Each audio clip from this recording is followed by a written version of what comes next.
학교폭력 가해자 하나도 안 받았습니다. 무조건 입시에 불리하다.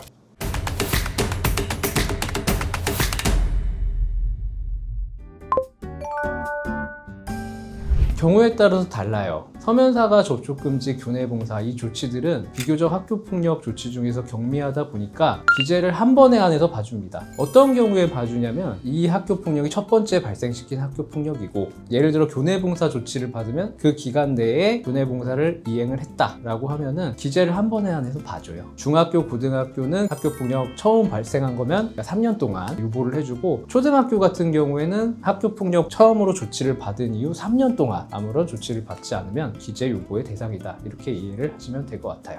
근데 만약에 또 다른 학교폭력을 발생시킨다? 그러니까 예를 들어 중학교 1학년 때 서면사과 조치를 받았어요. 그 이후에 중학교 3학년 때 교내봉사 조치를 받았어요. 그러면은 처음 받았던 서면사과 조치는 유보되어 있다가 교내봉사 조치를 받았을 때 생활기록부에 서면사과 언제 받음, 교내봉사 언제 받음, 이렇게 두 개가 기재가 되게 됩니다. 이 조치들은 비교적 경미한 조치이기 때문에 졸업하면서 동시에 삭제가 됩니다. 사회봉사 조치부터는 받자마자 생활기록부에 기재가 됩니다. 4호 사회봉사, 5호 특별교육 같은 경우에는 졸업 후 2년 동안 보존이 원칙이고요. 6호 출석정지, 7호 학급교체 같은 경우에는 졸업 후 4년 보존이 원칙입니다. 8호 전학 같은 경우에는 졸업 후 4년 보존이고요. 9호 퇴학은 영구 보존이 된다라고 보시면 돼요. 원칙이 있으면 그럼 또 예외도 있느냐? 예, 있어요. 학교에 전담기구가 있거든요. 4호 사회봉사 조치부터 7호 학급교체 조치까지는 졸업과 동시에 예외적으로 삭제를 해주는 규정을 마련을 해두고 있습니다. 모든 게 다 예외가 적용돼서 삭제되지는 않고요.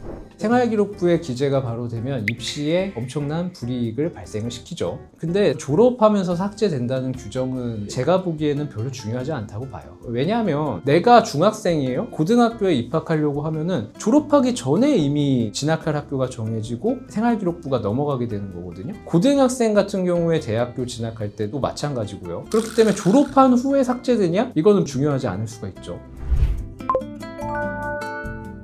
기본적으로 이렇게 생활기록부를 남기는 이유 중에 하나가 상급학교 진학을 위한 평가 부분에 반영을 하려고 애초에 만드는 거예요. 그렇기 때문에 생활기록부에 학교폭력 조치가 있다고 한다면 엄청 불리해질 수밖에 없죠. 아니 뭐 전과자들조차 어디에 기재가 되거나 이렇게 확인되질 않는데 학교폭력은 너무 심한 거 아니냐라고 해서 헌법소원이 들어갔던 적도 있어요. 근데 이 헌법재판소에서는 이거 합헌이다 결정을 내린 게 있거든요. 그렇기 때문에 무조건 입시에 불리하다라고 볼 수밖에 없는 거죠. 특히 2026년도 대입 전형부터는 학교폭력에 관한 거를 의무적으로 반드시 반영을 하게 돼 있기 때문에 수시든 정시든 관계없이 굉장한 불이익이 발생할 거다, 이렇게 보고 있습니다.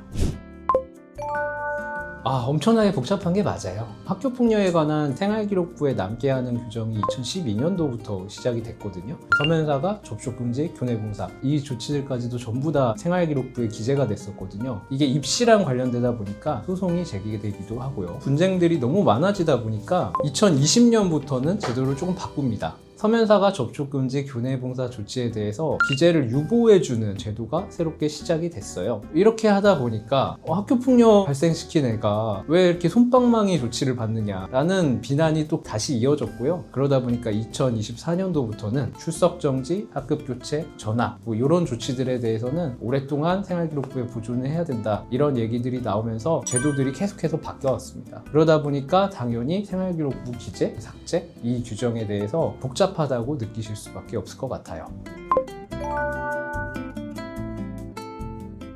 그건 불가능해요. 기록만 삭제해달라고는 할 수가 없는 게 학교폭력 조치를 받았기 때문에 생활기록부에 기재가 되는 거잖아요. 내가 억울한 부분이 있다면 행정심판소송을 통해서 학교폭력 조치가 잘못됐다라는 결정을 받아야 그 이후에 삭제도 될 수가 있는 거죠. 생활기록부 관련해서는 제가 승소한 사안이 있었거든요. 그게 주요 판결로 많이 소개가 됐고요. 지금도 저한테 이거 어떻게 나온 거냐라고 문의들을 많이 하셔요. 결정문에 대해서는 영상 댓글로 남겨놓도록 할게요. 특히 중요한 게 입시 직전이에요. 중학교 3학년, 고등학교 3학년 이런 때 조치를 받았다고 하면 행정심판이랑 소송을 하는데 시간이 굉장히 오래 걸리거든요. 1년 이상의 시간이 걸릴 수도 있어요. 입시에 필요한 시점에 어차피 생활기록부가 기재가 돼 있다고 한다면 소송에서 이기든 지든 별 의미가 없어져 버리잖아요. 그렇기 때문에 이렇게 입시를 앞둔 상황에서는 굉장히 서둘러서 대응을 해야 될 필요가 있죠. 오늘은 학교폭력 조치 기록이 어떻게 되는지, 언제 삭제가 되는지 이런 부분에 대해서 알아봤는데요. 좀 많이 복잡하고 어렵죠. 만약에 학폭에 대한 처분이 부당하다 이렇게 생각이 되신다고 한다면 기록이 삭제되는 거를 마냥 기다리시기보다는 빠른 대응을 생각해 보시는 게 중요하고요. 이런 일로 어려움 겪고 계신다고 하면 저한테 찾아오시면 제가 잘 응대해 드리도록 할게요.